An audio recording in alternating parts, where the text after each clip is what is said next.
जय श्री राम दोस्तों आपने रामायण तो जरूर देखे होंगे, लेकिन क्या आपको पता है रामायण में कौन सा कांड नहीं पढ़ा जा सकता है।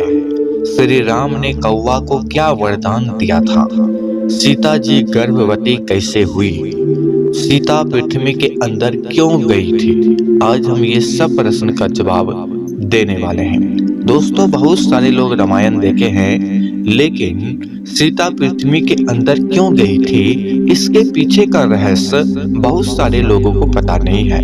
आज हम 4 प्रश्न के आंसर आपको देने वाले हैं, जिसे जानकर आपको हैरानी जरूर होगा। सबसे पहले आप जान लीजिए रामायण में कौन सा कांड नहीं पढ़ा जा सकता है। रामायण में मुख्य रूप से उत्तराकांड को घरों में पाठ के दौरान नहीं पढ़ा जा सकता है, क्योंकि कई विद्वानों और मान्यताओं के अनुसार यह वाल्मीकि रामायण का मूल हिस्सा नहीं माना जाता है और इसके बाद में जोड़ा गया था, जिससे सीता के त्याग और लवकुश की कथा जैसे प्रसंग है।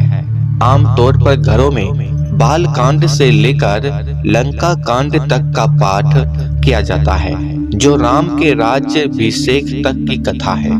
अब आप ये जान लीजिए कि माता सीता पृथ्वी के अंदर क्यों समा गई, क्योंकि अयोध्या की प्रजा द्वारा उनके चरित्र पर लगाए गए झूठे आरोपों से दुखी होकर उन्होंने अपनी पवित्रता सिद्ध करने के लिए धरती माता से उन्हें अपनी गोद में स्थान देने की प्रार्थना की और धरती माता ने उन्हें अपनी पुत्री मानकर वापस अपने गर्भ में समाहित कर लिया।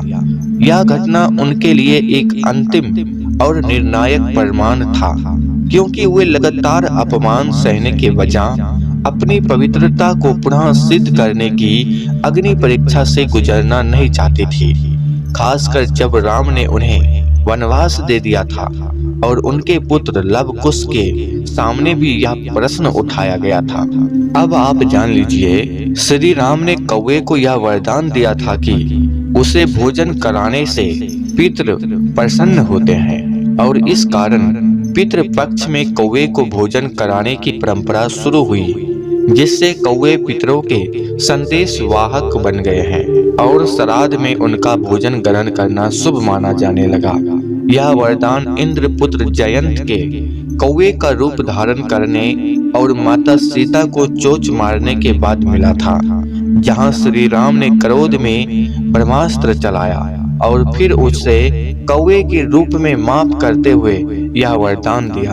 अब आपको यह जानकर हैरानी होगा कि माता सीता गर्भवती कैसे हुई।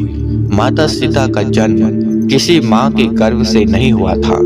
वे धरती माता की पुत्री थी, जो राजा जनक को हल जोतते समय एक कलश में मिली थी।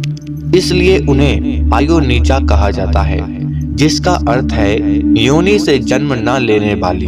लेकिन जब वे गर्भवती हुई और वनवास के दौरान महर्षि वाल्मीकि के आश्रम में थी, तब उन्होंने लव और कुश को जन्म दिया, जो भगवान राम से अलग होने के बाद हुआ था और उसकी गर्भ अवस्था का संबंध धरती से उनकी उत्पत्ति और ईर्षरीय अंश से हुआ था, न कि सामान्य गर्भधारण से, जैसे कि धार्मिक ग्रंथों में बताया गया है।